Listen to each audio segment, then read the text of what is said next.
Here we are. It's Monday, March 11th. Will Menaker, Felix Biederman, Amber Frost, got Chapo coming at you. And, of course, to begin on this Monday, I'm going to have to do a little Oscars recap. Felix, I know you didn't watch the Oscars, but Amber, did you watch the Oscars last night? I did not. I know that everyone is mad at the biggest Jew of all Jewry that made the most Jewish fucking movie in the world, and now he's an anti-Semite, because that's basically like the recap that I have. Felix, can I get you to refute your Judaism on today's show, or have you not seen The Zone of Interest? What do you think? I mean, I agree with the message of the movie, unless it's saying, that we should do Zone of Interest, in which case I'm against it. I want to congratulate the winner of last night's Oscars, Dan Quinn and Tree Sample, for their film, The Violin, an Apology to All Women. There's going to be a sequel, I think, called Double Digits. No, I mean, I saw what the guy said, and it's like, it was pretty tame. All our choices were made to reflect and confront us in the present, not to say, look what they did then, rather look what we do now. Our film shows where dehumanization leads at its worst. It shaped all of our past and present. Right now, we stand here as men who refute their Jewishness and the Holocaust being hijacked by an occupation which has led to conflict for so many innocent people. Whether the victims of October the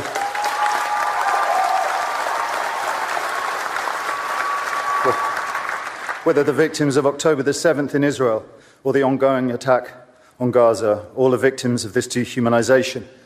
How do we resist? But I saw a lot of funny stuff. Oh, yeah. Instantly after it.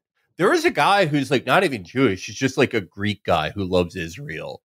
And he was like, oh, yeah, well, I dedicate your Judaism to the IDF. Yeah, is that Abe Greenwald of commentary says, I dedicate Jonathan Glazer's Oscar to the brave and brilliant men and women of the IDF and to the state of Israel.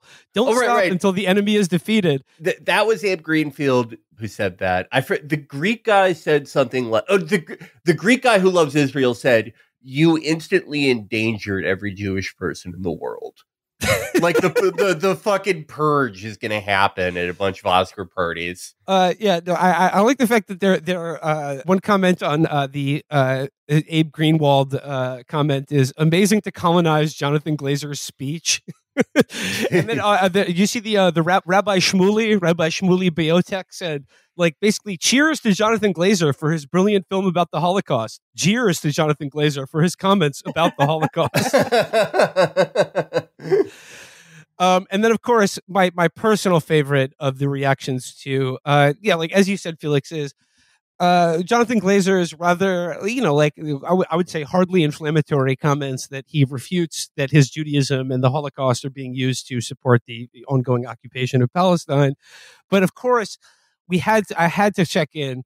An old friend of the show, John Podhoretz, chimed in to say, yes. J-Pod said, Jonathan Glazer, you can go fuck yourself and stuff your Oscar up your ass.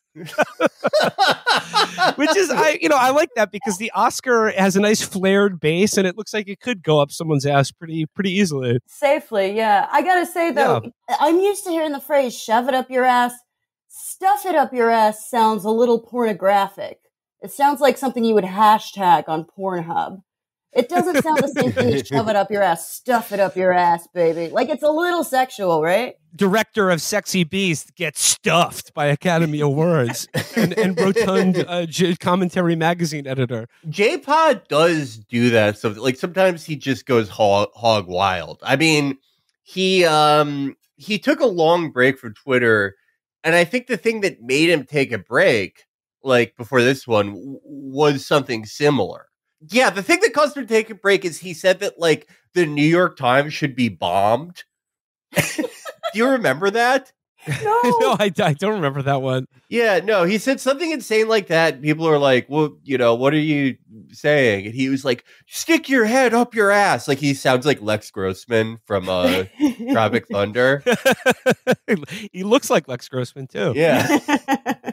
Yeah, so take your Oscar and your Oscar speech and shove them up your ass. But hey, look, one thing I do remember about John Podhoretz, and I'll bring this into my review of The Zone of Interest. Do not take anyone to see The Zone of Interest unless they are hashtag fully adult. It is not a pleasant movie, and it's not appropriate for even a 15-year-old.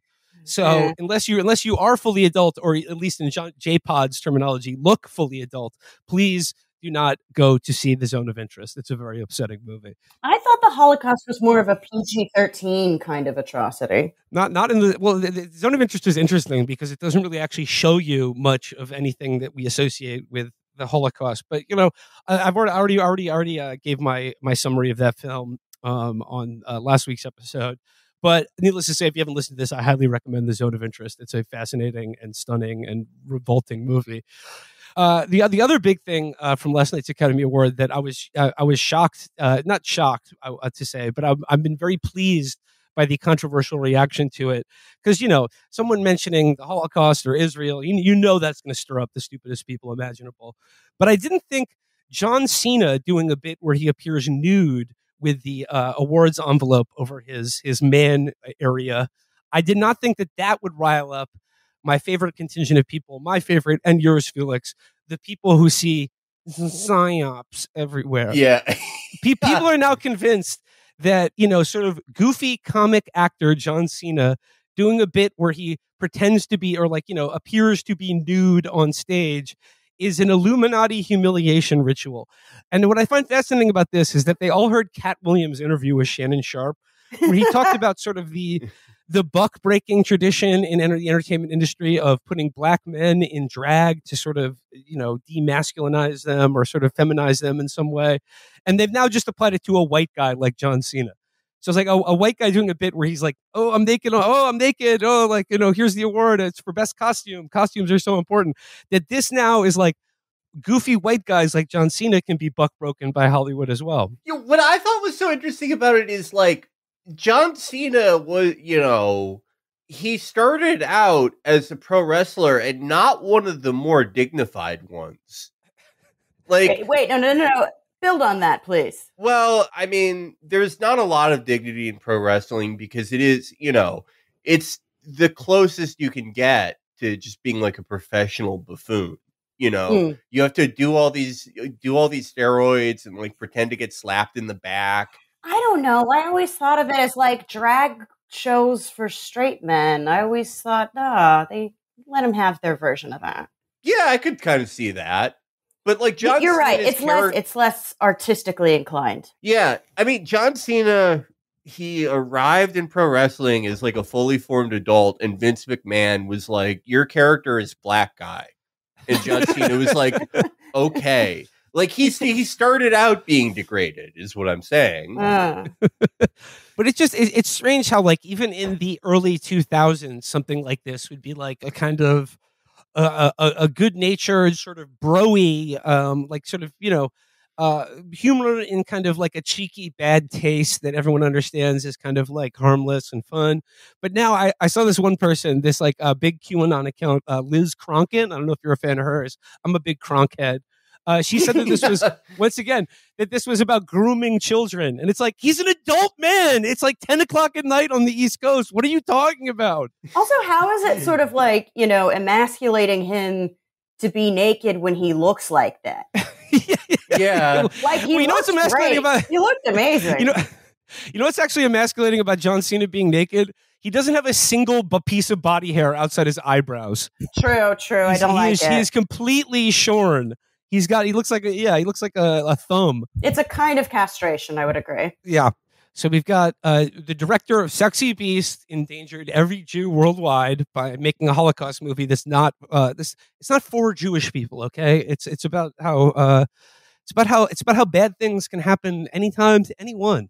And then John Cena, of course, is being buck broken in an Illuminati humiliation ritual to feminize men and humiliate us, and at the behest of Jimmy Kimmel, I might add. And then I guess the last big news from the Oscars was Emma Stone doing a one-woman Dawes act to the Native American population of this country. Amber, I know as our favorite movie of the year, Poor Things, was sort of an upset contender last night. It won a lot of the technical categories. I like Yorgos generally, but I definitely I was excited about it. They definitely is getting too much of a wide berth. I'm not saying he's like a pedophile, but I think he's looking for a loophole to where it's okay to fuck a woman with severe brain damage. And speaking of Tropic Thunder, Emma went a little too... She went half regarded. Yeah. And that's why she won the award. It definitely, I saw it with a friend and we were like, yeah, we were prepared for weird, but there's a little too much Freud in this for our taste. There's a little too much. Also, just visually, it was clearly someone who had been given too much of a budget, and I wanted to like it a lot. Sorry, homie. Amber, if you thought Poor Things had too much Freud in it for you, I would not recommend the movie Beau is Afraid. If you haven't seen that one already. I've heard. Well, that was my favorite movie of the year, despite all of the Sigmund in it. Benny Johnson was the one who coined that John Cena was doing a male humiliation ritual.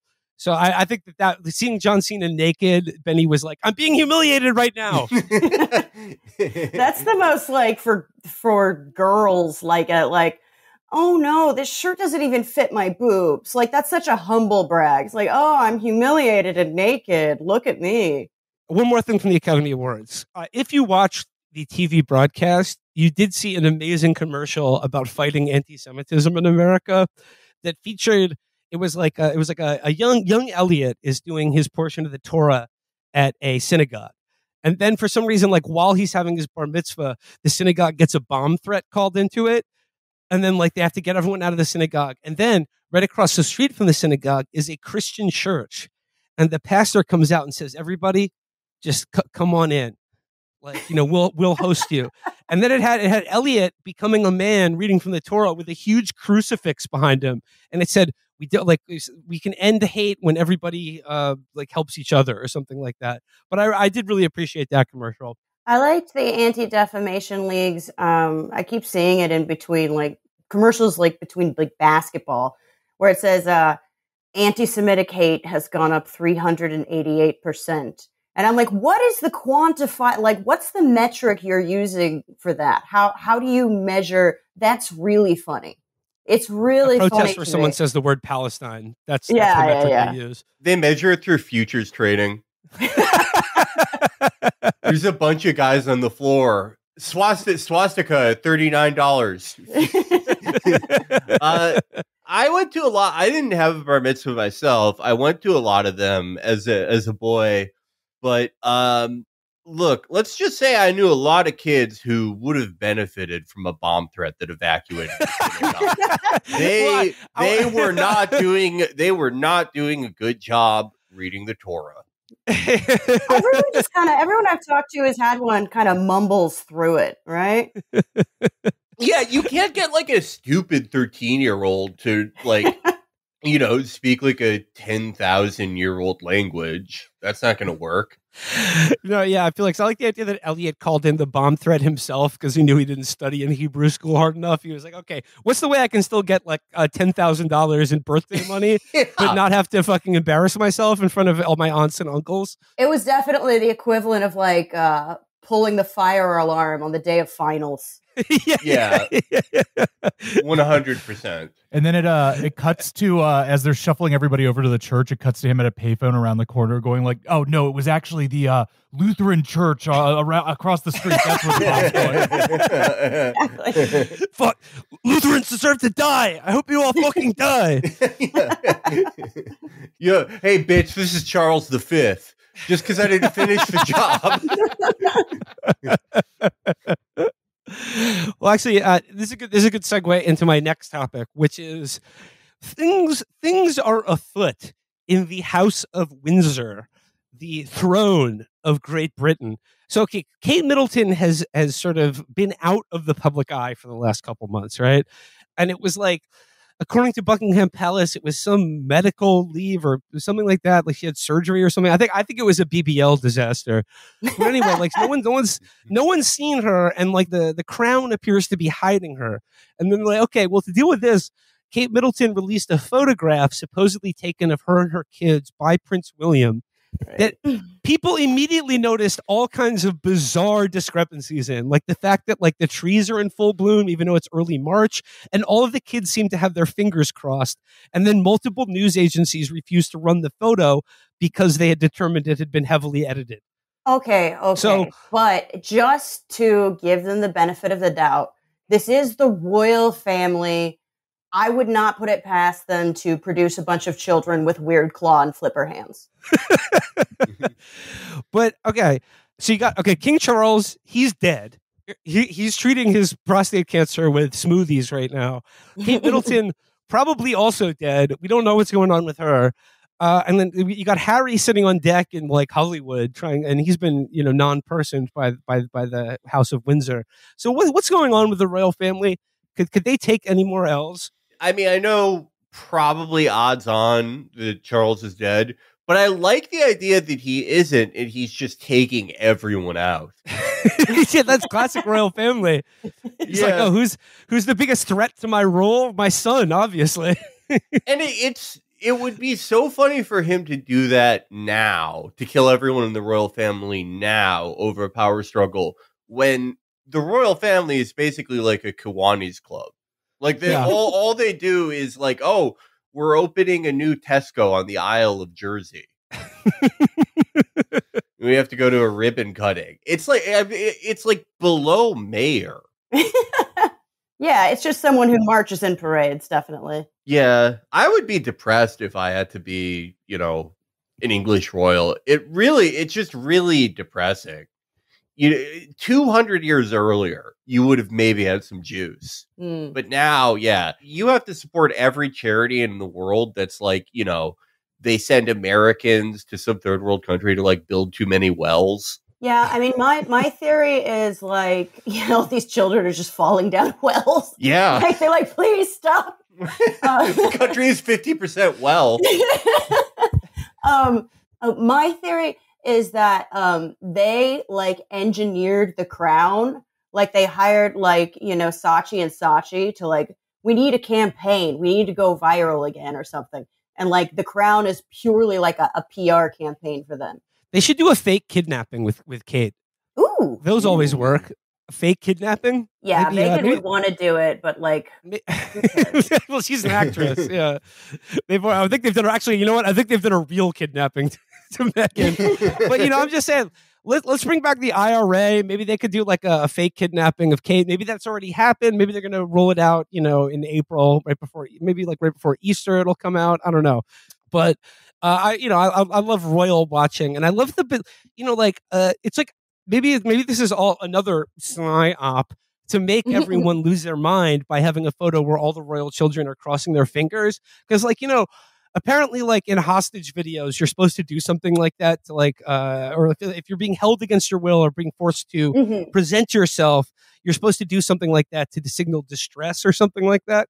So maybe the fake IRA has kidnapped the royal family, or like I said earlier, a BBL disaster, her ass exploded and they're hiding her from the public. So moving on from the royal family to some more political show business in this country, we didn't get a chance to discuss last week Biden's State of the Union address, which he got high marks from everyone. Everyone basically like just decided, they sort of like the lead up to it is like, oh, he's too old. And then he comes out, apparently, I didn't watch it, but everyone said, oh, he delivered a great speech. He was on fire. He was energized, and he's back.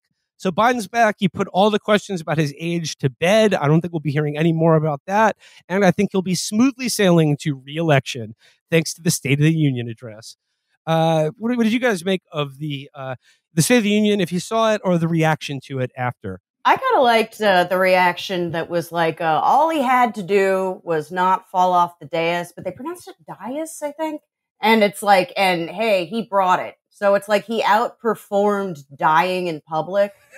Yeah. yeah. But yeah, like, no, I think everyone who said he's too old to be president, I hope they're eating their words right about it. I hope there's a big plate of crow to be shared among, sort of the lesser podcasts. Certainly not this one, because I've always said Biden's got it. He's sharp as he's ever been. But he really put the critics to bed with this State of the Union speech, where he said, among other things, we're going to be building a pier in Gaza to deliver the aid that Israel won't let in. Yeah, it was one of those things where it's like, this is the standard. Like, yeah, he made it through the entire thing without saying President Trump or, going into like a brain death reverie over something that happened 71 years ago. But I don't think people realize how bad it looks when you brag about that. Oh, look who didn't completely fall. Look who didn't show up to the State of the Union naked. looks like you owe somebody an apology. And then there was a hot mic moment where who is he talking to? Whoever some old congressman he's talking to was like, well, I don't think there'll be any questions about your mental competency tonight, sir. Was the thing that Dave Weigel shared where he was just like, no one will be saying you're mentally incapacitated now, Mr. President, and he goes, sometimes I wish I was. Yeah. Yeah. Honestly, same. You were fired.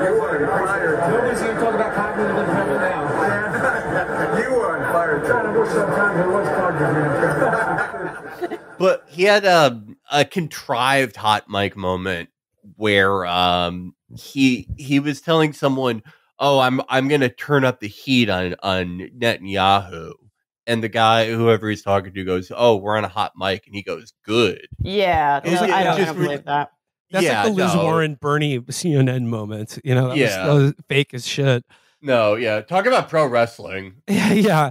Okay, well, as long as we're talking about it in terms of turning up the heat on Netanyahu, he's been giving a lot of interviews this week because I think, I did the interview last week with the Uncommitted movement. His polling is in the fucking shithouse.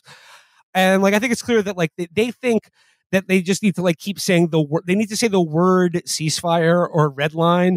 But then as soon as they say it, they contradict themselves. In this interview with, I think, Jonathan Capehart from NBC, he said that the invasion of Rafah is a red line for me. And then in the next sentence says, well, obviously there are no red lines. My red line is supporting Israel. And then Netanyahu immediately said after that, yeah, we're invading Rafah, whether you like it or not. But and the other poll was this absolutely, talk about the zone of interest, this absolutely absurd idea that the U.S. military is going to build a port. No, not even a port, a pier on Gaza to help the flow of aid into Gaza.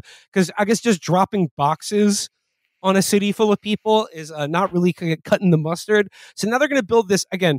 And shout out to Muslim Tom, who I think gets this exactly correct. If you believe that they're actually going to build this pier, that's like Trump's wall. This is a baby brained horse shit that if the United States military came close to building anything like a functioning port in Gaza, Israel would bomb it immediately. Yeah, not only would they bomb it, they would just, first of all, it's way easier to bomb a port because it's a single centralized location.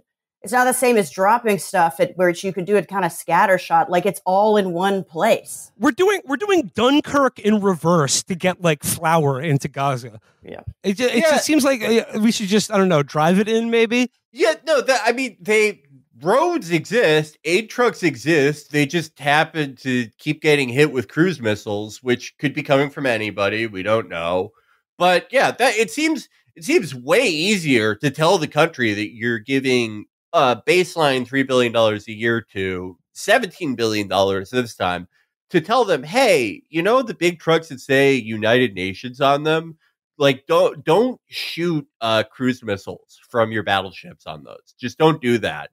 It seems way easier to do that than to build a fucking port. But yeah, no, we're not even doing this to look busy. We're just saying this to sound busy. This is nothing. Well, and again, it's they're acting like they need to put a bigger sticker that says aid truck on it because this is all some big misunderstanding. Yeah. They're okay, we need to take a hot pink highlighter. Hot pink highlighter, do not bomb. And people are right about it is kind of symbolic calling for a ceasefire, because they're just going to be like, yeah, no, we're not going to do that. Oh God, we've been writing UN on the side of the trucks, not on the top. So the F-16s couldn't. They just looked like regular trucks full of people, and then they were like green light on that shit. But yeah, like if you like whatever phony like ceasefire shit the Biden administration is talking about right now. So last week when I talked to what's his name to Waleed Shahid of the Uncommitted movement, one thing that he said that really stuck with me, and it didn't fully like register while I was doing the interview, so I'd like to just like bring it up again here. He said that like he started the Uncommitted movement because at the end of last year, he saw a memo that was being circulated among the cable and network news. I forget which. He didn't mention which network, but he said he mentioned a memo that he had seen that was circulated among the media that basically said that like all of the major news organizations were planning on shifting focus out of Gaza and just towards the presidential election as soon as January started, which is like maybe it didn't register at the time because of how shocking it actually is. But I really think the thing now is that like people, I think they're trying to stick to that memo, but I think they're concerned that people aren't playing along with them. That like for some nagging pesky reason, Palestine and the horrors of Gaza continue to be on people's minds, and they continue to be a pain in the ass for the Democratic Party, because basically anyone who's running for re-election right now or doing any kind of event cannot open their mouths without having 10 people shout at them to ceasefire now and the fucking genocide in Gaza. And I think for supporters of the president, I've seen a lot of comments now saying that, like, you know, if you're still angry about Joe Biden over Palestine, well, he said the word ceasefire. So if you're still mad at him because of that, then it was never really about Palestine to begin with. It was just about how much you hate the president. And it's just this weird, like, I guess in their mind, it's just like they're like words and actions don't really have to have any connection between them to be meaningful. It's just sort of like, well, he said the word, he's building the pier. What? There's nothing else he can do. What more do you want from him? I also think that people are just checked out of the election. Like this time around, like they're like, this is not even good TV. Like nothing about this really matters to people. I haven't seen a single sign anywhere. I mean, maybe it'll heat up like after the conventions, but like as I said from the beginning of the year, this whole thing is just on rails. The outcome is predetermined, other than what the election itself is going to be. But yeah, like there's just no juice or excitement here, because I think like for most people, this is like, we got to do this shit again, really?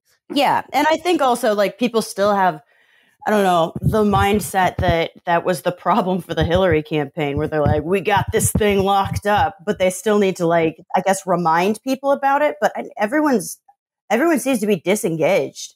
I kind of only pop in when I'm like, oh, Trump won another, you know, like other than that, I'm just kind of checking in with what's already happening as it happens. Yeah, no matter what happens, there's nothing new that we're going to see again. I mean, we've seen both these men, you know, be president for 4 years.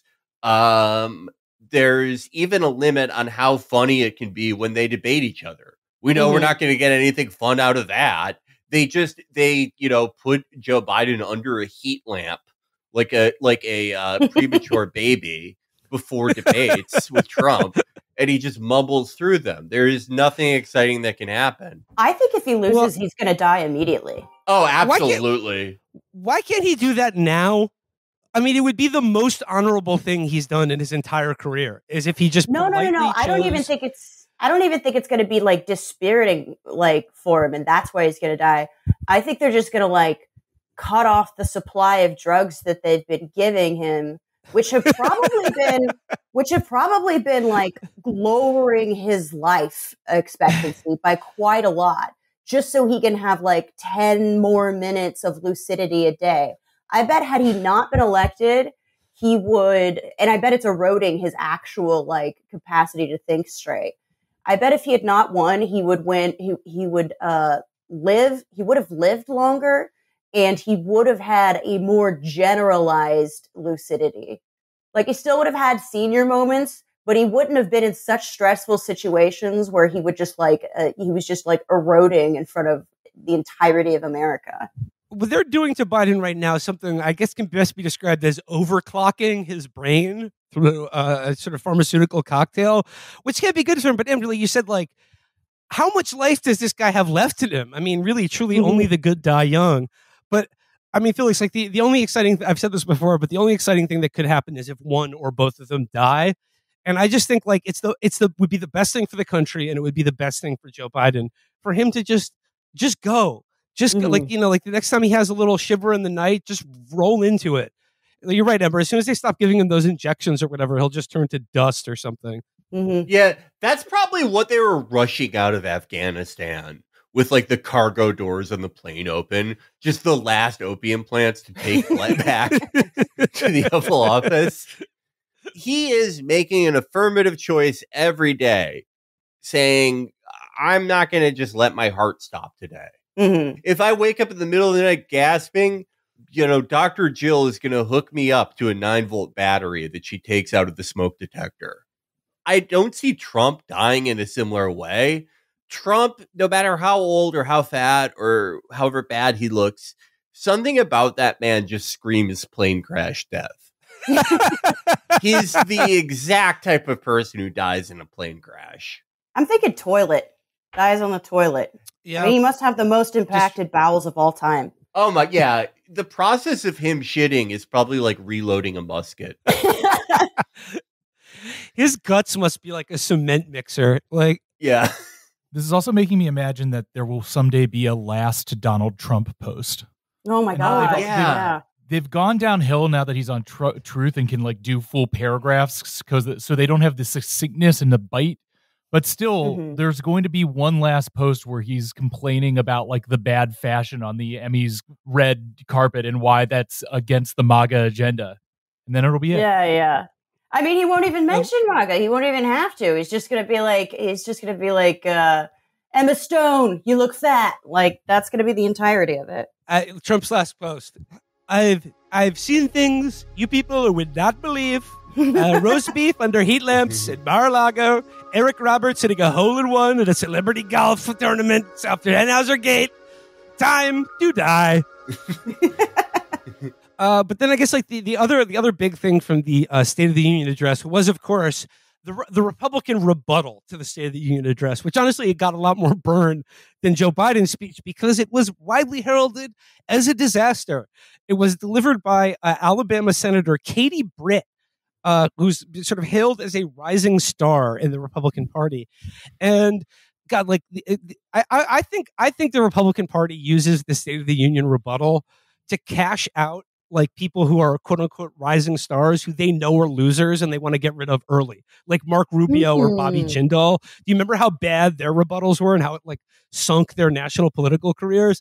This Katie Britt lady, I think they were like, there's something off with her. We don't want to deal with her. Give her the State of the Union rebuttal that she delivered in a kitchen seemingly devoid of kitchen implements.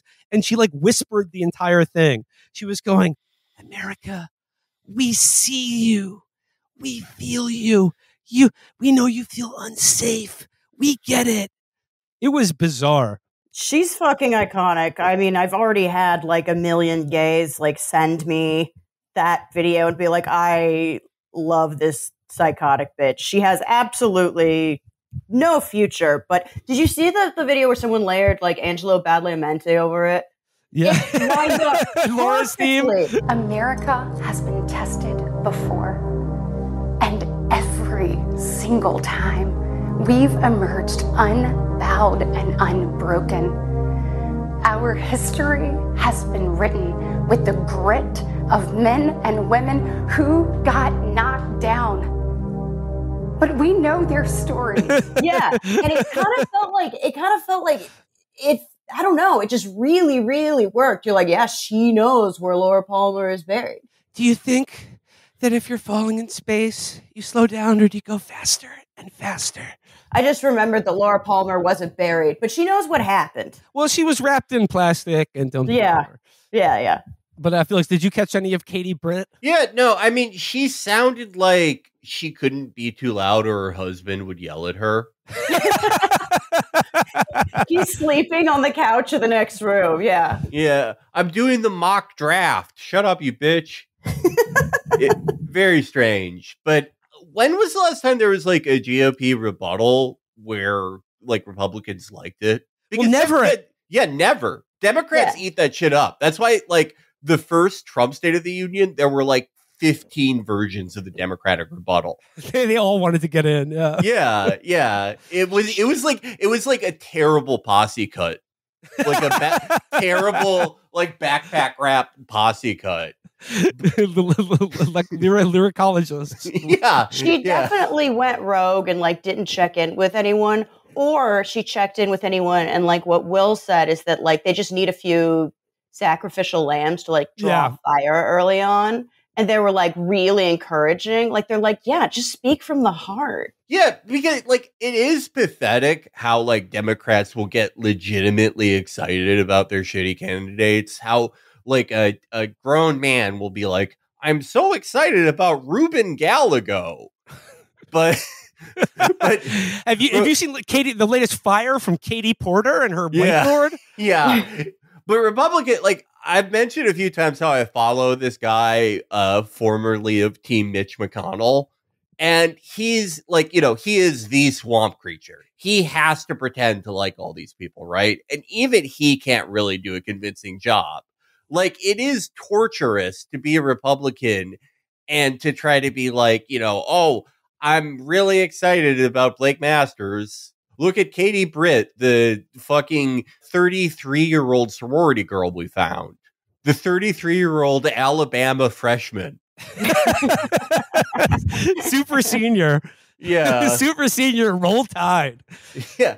They don't do the Democrat thing where they are legitimately into all the other candidates because, you know, why would they? It's the Trump show. There's no one else to be excited about. No, I think she's sort of a Judas goat that goes out there, draws the fire, lets Trump do his thing, is an embarrassment. But like, yeah, I mean, remember Rubio drinking from the bottle of water, Bobby Jindal coming down, like taking 5 minutes to walk down like a spiral staircase and approach the microphone. Bizarre. But all of them are losers. So I think Republicans, they can smell a loser. You know, like I think that's why they put them out there to, you know, like again, just get riddled with bullets essentially. But Felix, look, you mentioned the Mitch McConnell staffer that you follow.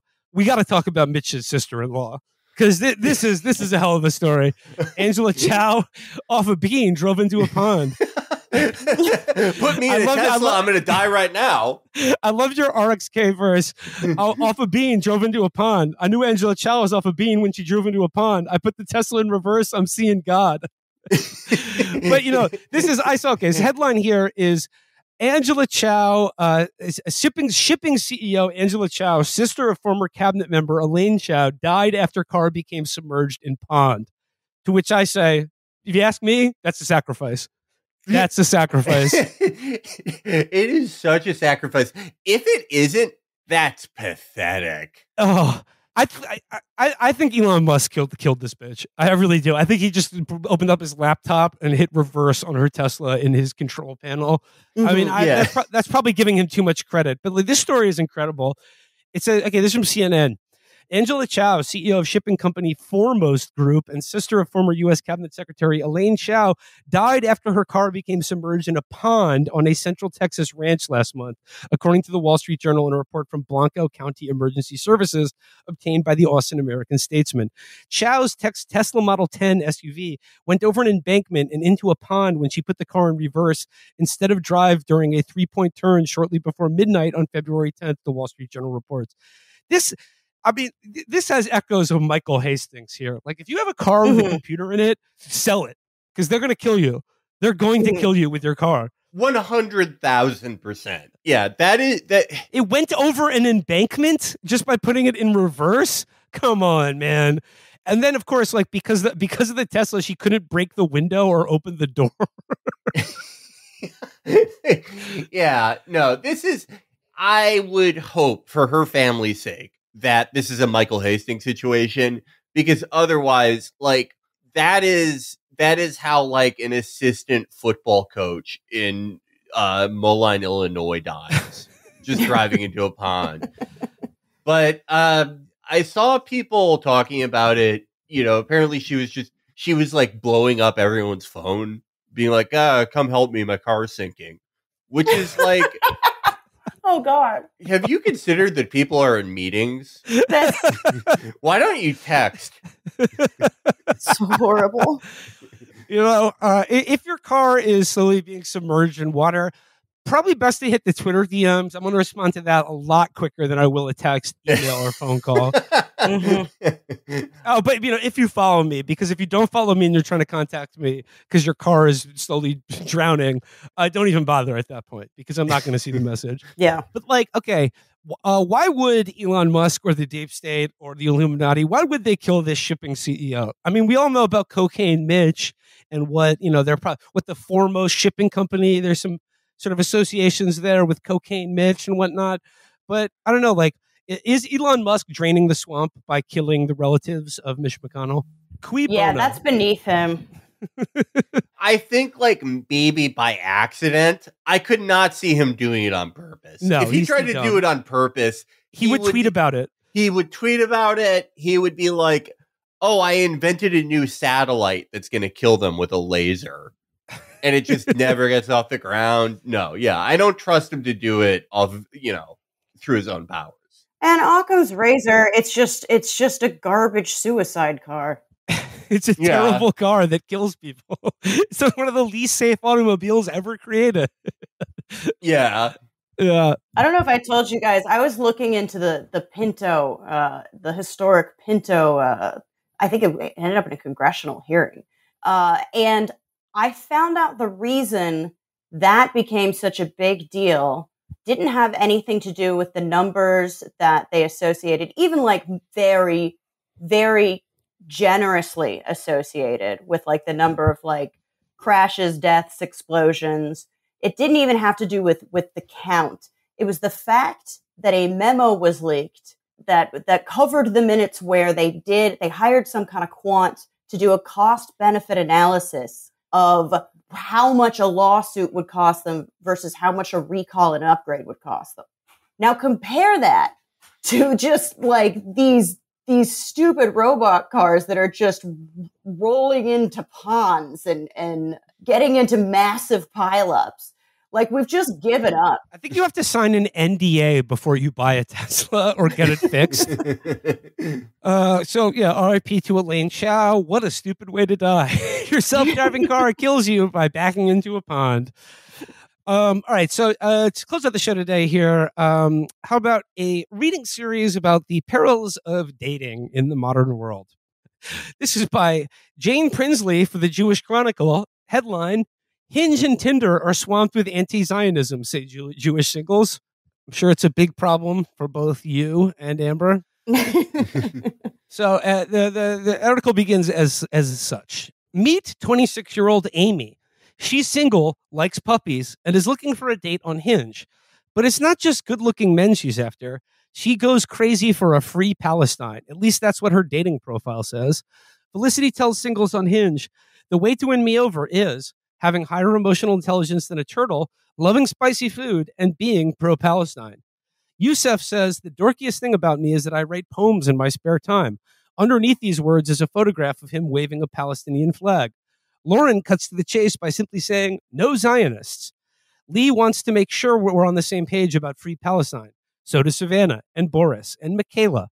But although there are some pro-Israel profiles, most of the messages flow in one direction. Jewish singles on Hinge tell the JC that between 1 in 10 and 1 in 3 of their matches have something anti-Israel on their profile. You just can't get a date anymore if you love Israel. Dude, it's made its way to Grindr, which is politics on Grindr. What is the world coming to? Yeah. I'm into rimming and also a free Palestine. I don't care if you support Israel as long as you're uncut. My friend sent me something that his ex-boyfriend got through Grindr, just a random message. He sent me a screenshot, and his ex is Navajo, and it goes, "You're sick. How fucking dare you? While Israel sends water technology to Navajo Nation, how dare you? Perfect." And the guy responds, "Perfect example of your ignorance. Peace, bro." And then he responds, "No peace for you. None. Nightmares of murdered children for you. family members held and tortured. Jesus Christ. Holy shit. What water technology are they sending to the Navajo Nation? Like, what are the most successful, like indigenous enterprises? Like, what were they just like eating sand before? And they're like, water, holy shit, we never thought of that. Thank you, Israel. I love that. Would Israelis pretend they invented irrigation? Yeah. They made the desert bloom. Okay. Yeah. But yeah, like, so it's, as if dating wasn't hard enough. It's getting worse. Apparently, if you support Israel. The article continues. What's more, while app algorithms are challenging to pin down, Jewish daters say that their matches have gone down since the war started, and they think it's got something to do with the Jew stamp on their profile. JC editor-at-large Stephen Pollard took to Twitter to express his frustration with a number of anti-Zionist profiles on Hinge. I noticed a few weeks after October 7th that some profiles started to show the Palestinian flag, he says. I didn't think much of it, but something has happened more recently. It's not yet the majority, but many profiles I see now say no Zionists. Now divorced, 59-year-old Stephen downloaded Hinge last summer. A few months of swiping later, Palestinian flags started appearing. I don't have a problem with the Palestinian flag. People can share whatever flag they like, but people who post no Zionists are basically saying no Jews. It's what they think is an acceptable way of saying it, he adds. I like the idea that, like, okay, this guy had only been on it for a few months before, like, October 6th. And I'm sure he was doing great and getting a lot of matches before then. This seems like a lot of cope. Stephen Pollard looks like, I'm not exaggerating when I say Stephen Pollard looks like 10 times more physically revolting than John Podhoretz. He looks like a blobfish. He is a disgusting creature. And if he's not getting any matches there, he goes on to say, it's like the signs that used to read no blacks, no Jews, no dogs, no Irish. Well, in your case, just a sign that says no dogs would be appropriate, Stephen. Yeah. I like that it's like they used to not be able to get into bars and public houses. Now we don't have access to pussy.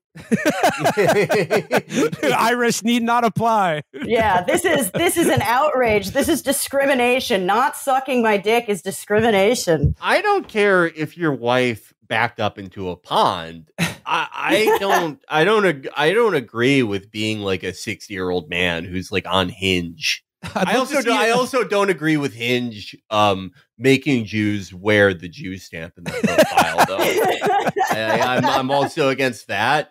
But both parties could be wrong here. It says here, Stephen says there are masses of Palestinian flags on Hinge, and he's come across profiles of women who say, no TERFs, no Tories, free Palestine. It put me off opening the app, he says. 22-year-old Hannah, not her real name, has also distanced herself from dating apps since realizing how many potential matches were diametrically opposed to her when it came to Israel. Yeah, that's dating. That's called dating. Yeah. This whole thing, it just seems to be like sort of more whining just about being unpopular. Rather, it's just like it's the conflation of being unsafe with being unpopular. Like, look, if Zionism is a huge part of your personal identity and dating preferences, you can't really get mad when, Zionism becomes associated with something that most people are kind of horrified by and wouldn't really want to have sex with someone, let alone a potential relationship with someone whose values are so diametrically opposed. And look, would any of these people under regular circumstances date someone who was Palestinian or opposed to the occupation of Palestine? Of course they fucking wouldn't. They hate people like that. Putting that shit in there means they're saving you a wasted first date. Yeah, you have incompatible values. I just think the only reason this article exists is because it used to be pretty well.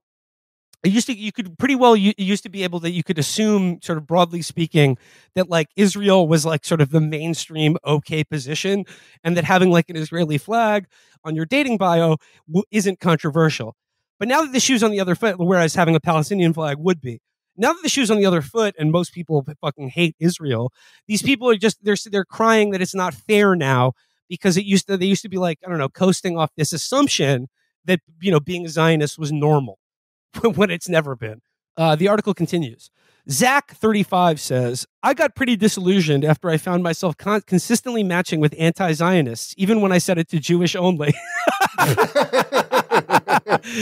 They can't catch a break. They can't even find Jews who like them anymore. Jesus Christ. That's a setting? Yeah, Jewish only. Isn't JJ like? Felix is immediately wondering if Hinge has the opposite setting.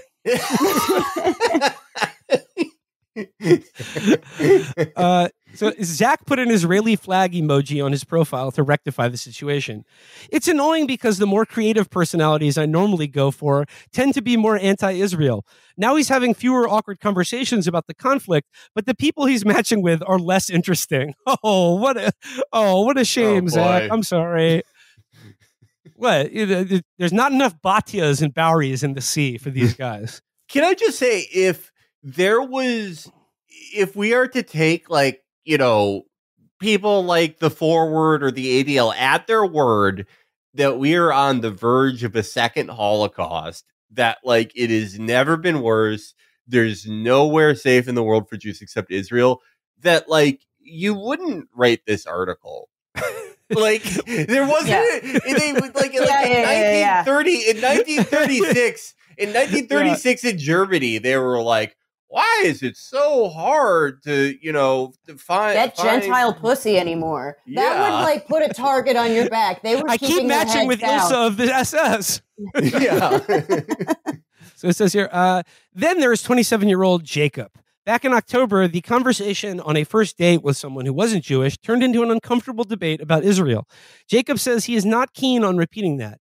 When he matched with the girl of his dreams on Hinge, they quickly planned a date. The day before, they swapped social media links, and he saw her Instagram was flooded with anti-Israel content. The girl had been at anti-Israel rallies and was sharing content that made Jacob uncomfortable.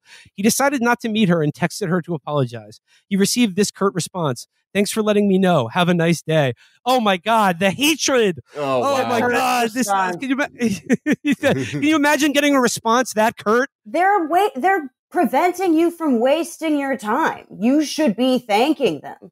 Like, isn't your whole thing is that you're closing ranks? But no, they have to let everyone like them. They have to make everyone like them. It's so fucking lame.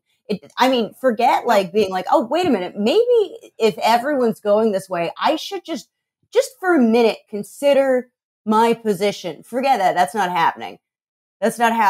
But they don't get that it's like, well, this is what do you want to do? Get in a date where you argue about Israel?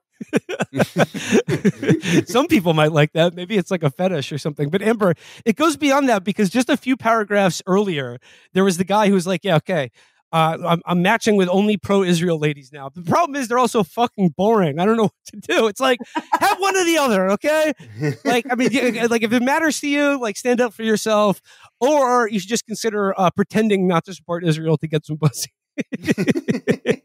Yeah, would that really be, like, the worst thing anyone has ever done to, like, get a girlfriend or something? I've gone to karaoke night with all the girls' friends. And I consider that. And believe me, Felix would rather go to a kibbutz than a karaoke night with a girl and her friends. Yeah. I would, in both situations, I'm coming armed. So it said, like many singles who dodge anti-Israel dates, Jacob was pleased he didn't waste more time on the girl, but wondered what the date would have turned into. After that, he started matching with more Jews. The next so it worked out for him. Glad he shared this story. The next month, Jacob met another woman on Hinge. They discovered they were both going to an anti-Semitism march in central London and arranged to meet for a date afterward. They met at the demo, but the freezing weather at the parade in November, amid signs such as United Against Anti-Semitism, didn't make for the most romantic start, and the pair were too cold and tired for sparks to fly. There has been no second date. Okay, come on. Okay, that is one of the worst excuses I've ever heard. Oh yeah, it was just too cold for me to get horny. That's idiotic too, because like cold is a huge opportunity to touch someone with plausible deniability. You just got no game. This is like, I mean, this reminds me of our show last week with Osita and the constitutional right to be cool. This is sort of similar. We like there's the constitutional right to be like not discriminated against, like extends to your dating preferences, or rather not your dating preferences, other people's dating preferences. Because it's like, I don't know. I mean, like, is it discrimination if, like, you know, because, you know, I've seen a thing lately about how there's less and less relationships across voting lines, and people are sort of lamenting that like we're losing something. And I guess, like, I don't know, it used to be when the parties were like not ideologically coherent, you could have like a Republican dad and a Democratic mom. But now things are pretty much sorted out. So it's like, is it really a shock that people aren't choosing to like form lifelong partnerships based on diametrically opposed values? And is that a bad thing? I kind of wonder if this might convert some people, because like you said, like, people do stuff for pussy when they get lonely. Do you know how much baseball I've watched? Do you know how many Beetlejuice videos I have? Do you know how many times I have had to say, baby, I love you, but I don't want to watch any Stephen A. Smith videos right now. You do things for people you love.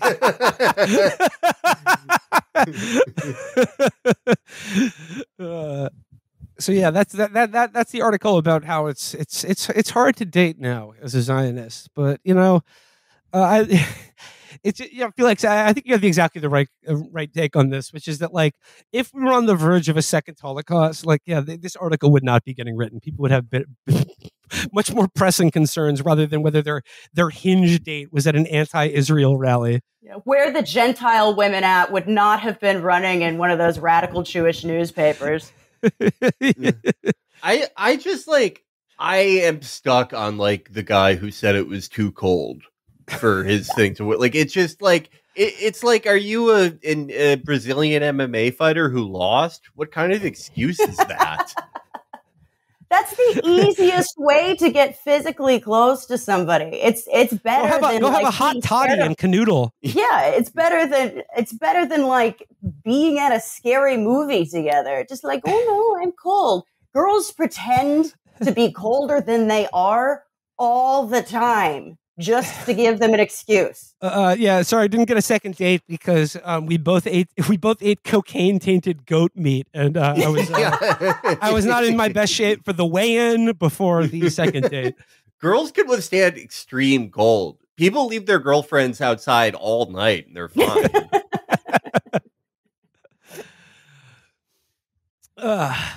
All right, I think we should leave it there for today's episode. Do you have any plugs, any show business at the end of the episode here? No, I would just say, you know, if you didn't listen to the Movie Mindset episode from last week, we've set a release date for season 2 that's going to come out April 24th. 10 episodes of Movie Mindset coming out at the end of April. And I think that we're also, not confirmed, but I think there's going to be a live show in New York around then for Movie Mindset, probably a screening of some kind, a little talk back with Will and Hessa. So that will hopefully get set Hope soon. to see you all that's the big thing. At the movies. I forgot. I will be joining Seeking Derangements on the 4th. If you are in Los Angeles at the Lodge Room, it should be very, very, very fun. Oh, I will be doing that show too. Right. Yeah, I will be on that too, dude. Yes. Well, after that, you're getting kicked off. You know, Jacques' been arranging this, so it's been a little chaotic. But yes, Lodge Room, April 4th. All three of I'll be there in the audience. So yeah, we will all be at the Lodge Room April 4th in Los Angeles, hanging out with the Seeking Derangements crew. So if you're in one of the 2 cities in America that matter, you can see us.